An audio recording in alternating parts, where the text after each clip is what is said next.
Writing day. You're at the cafe.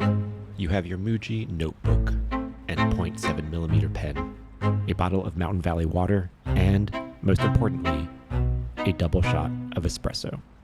You crack open your notebook, ready to write. But then, the abyss. A blank page, and no idea of what to write about. Even the double espresso isn't helping.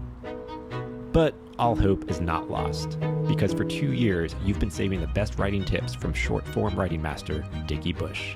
And in this video, you're going to learn 5 of his best tips to never run out of ideas again. Let's get started. Now, these tips are a little bit more geared towards writing, short-form writing, writing for Twitter or LinkedIn, but you can apply them to any type of content creation, like videos. All right, so first tip, the 4A Framework. So this is a framework where you can take one topic and get a bunch of ideas out of that one topic. It's kind of similar to what another prolific Twitter writer, Justin Welsh, says: learn how to say one thing 1,000 different ways. The 4A Framework. All right, let's quickly jump through the 4As because we've still got 4 more tips to get to. First one is actionable. These are tips, tools, hacks, frameworks, tutorials. Second one is analytical, breaking things down. Third one is aspirational, personal stories, lessons, mistakes.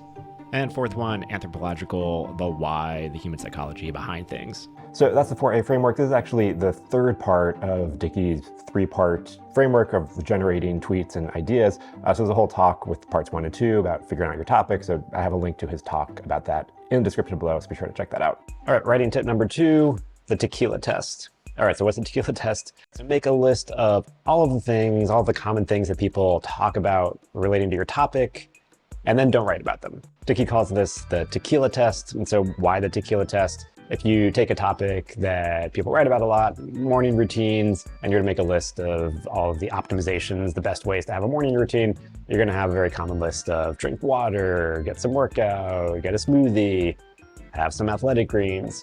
But if you wrote a list and your list started with best morning routine optimizations was have a shot of tequila, that's gonna stand out and that's gonna catch people's attentions. Now, obviously don't have a shot of tequila in the morning and make sure your tip is different so it stands out, but actually useful. But making a list of common things that people talk about relating to your topic is a good way to have a do not write about list so that your stuff is original. All right, third tactic, prep the page. So in my saved collected notes in Rome, I have this attributed to Dickie, but I think it might actually be to his other co-creator of Ship 30 for 30, Nicolas Cole. He's also another prolific writer and has a lot of tips and also has a book.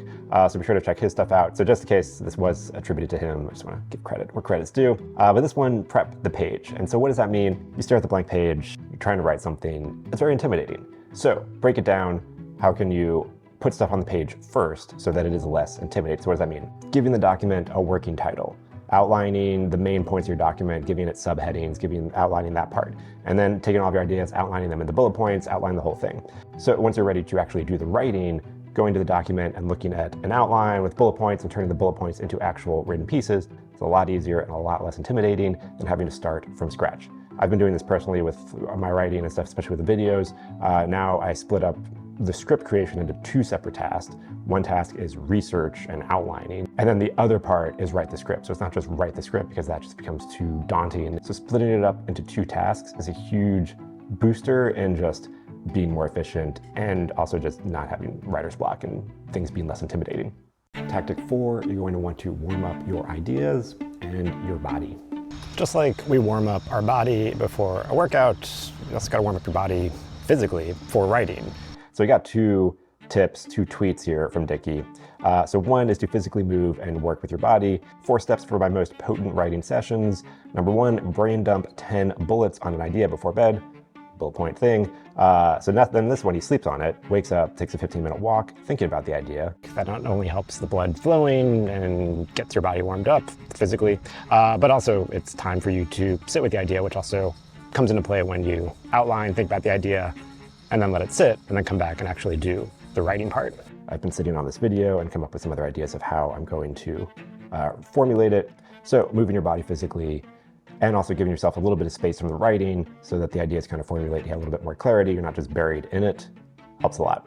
And then warming up your actual writing, this could be before you're even doing the outline of just trying to figure out like what you're trying to say about whatever it is you're trying to write. This tweet, how I warm up my writing, I brained up answers to these 6 questions. So those questions kind of help you get a little bit clarity of like what it is you're trying to say. If you have sort of a whole like mesh or storm of things you're trying to think about, that can help bring some clarity. And then also taking some distance, going for a walk, getting the blood flowing, that helps bring a better clarity and focus to the writing. And tactic 5, treat it like a business. So we got this tweet, stop thinking of it as quote writing. Instead, start thinking of your writing like a startup. Ship an MVP, talk to users, prioritize distribution, solve specific problems, focus on reader experience, say something different, not better. So this ties into other things Dickie has tweeted about, where in his early writing experience, he was sort of writing on a blog, posting stuff that no one was reading, and he wasn't really writing for anyone. But if you treat your writing or the things you're creating as a product and the audience is your user, you want to create products that people actually are interested in, and that will only help you grow. So treating it like a business and thinking of it as like, okay, I'm putting stuff out, what kind of feedback am I getting, and how can I use that feedback to inform the things that I make in the future? That is extremely helpful with making things in the future that resonate more with people, and therefore your audience grows, your stuff goes more viral, your stuff spreads more, because you're making things that people actually want to read, watch, consume. So keep shipping, keep learning, keep showing up. And that's pretty much it for this video. 5 tactics from Dickie Bush to never run out of ideas. Let me know what you thought of the tips. Let me know which one is your favorite tip down in the comments below. And also, if you liked this format of video of dissecting the best tips and stuff from other online creators, online marketers, I would love to know if you kind of like this format. You know the drill. If you like this video, give it a thumbs up, hit the subscribe button. Thanks for watching. I'll catch you in the next episode.